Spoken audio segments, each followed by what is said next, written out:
चाहते हैं जियो फिनांस पे। जियो फिनांस इन्होंने 300 के भाव से लिया हुआ है, लॉन्ग टर्म का नजरिया लेकर चल रहे हैं। 5 लाख का इन्हें जो है वो और इन्वेस्टमेंट करना है, ये भी जानना चाहते हैं कि आखिर किन स्टॉक में इन्वेस्टमेंट किया जा सकता है। तो अजीत जी, एक तो जियो फिनांस में इनका 300 के भाव पे खरीदारी है, दूसरा 5 लाख का और इन्वेस्टमेंट करना चाहते हैं। बताइए, इनको विस्तृत राय दीजिए। बिल्कुल देखिए जियो फाइनेंस काफ़ी हद तक गिरावट के बाद जिस तरीके से हमने देखा स्टॉक में रिकवरी आते हुए, तो वो रिकवरी एक्सटेंड होते हुए के इंडिकेशन है। और 280 जो पहला हर्डल होगा इसका, उसके बाद करीब 300 जो कि इनकी बाइंग प्राइस है, वहाँ पे इनको इवैल्यूएट करना पड़ेगा एक बार दोबारा से कि किस तरीके की सिचुएशन पैन आउट हो रही है।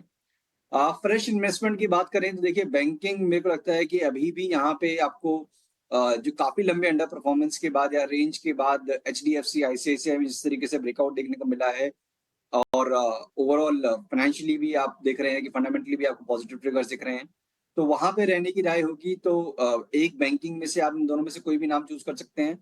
साथ ही साथ एक नाम आप आईटी पैक में से अगर आपका लंबी अवधि का नज़रिया है, तो एचसीएल टेक को भी आप ऐड कर सकते हैं from 2 to 3 of time horizon. Ajit, आगे बढ़ते हैं और अगले दर्शक ने जो है एचसीएल टेक पे सवाल पूछे हुए हैं। केतकी इनका नाम है और केतकी कह रही है इन्होंने 1567 पर खरीदारी कर रखी है और इन्होंने अपना नज़रिया हालांकि मुझे नहीं बताया है। हाल की ही खरीद ये लगभग लग रही है। नज़रिया नियर टर्म आउटलुक ही बताइएगा, किस तरह से अब स्ट्रॉन्ग Q4 अर्निंग्स और रेवेन्यू ग्रोथ के लिहाज से नंबर्स पॉजिटिव लगे, लेकिन कितना रुकना चाहिए? देखिए कविता, यहाँ पे अगर मैं बात करूँ तो आईटी एज अ पैक में भी काफ़ी लंबे टाइम तक एचसीएल टेक की आउट परफॉर्मेंस रही।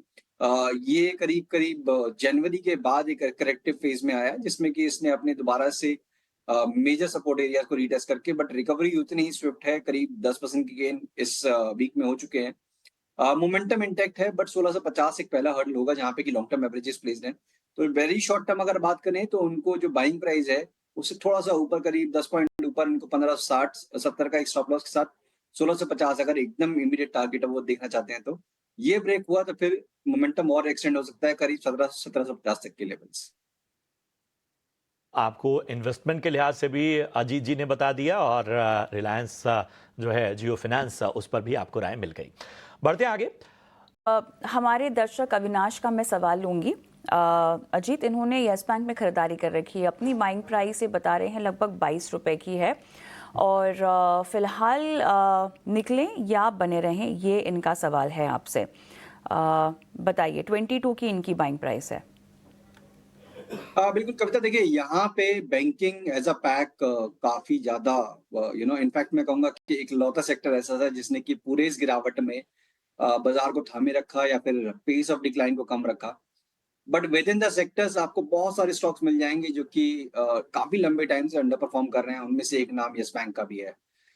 22 के लेवल की इनकी बाइंग है, 18.5 का रेट है। रिजल्ट्स अभी आए थे तो उसके बाद एक अपटिक देखने को मिला था, बट उसमें भी मेजर एवरेजेस को रिक्लेम नहीं कर पाए।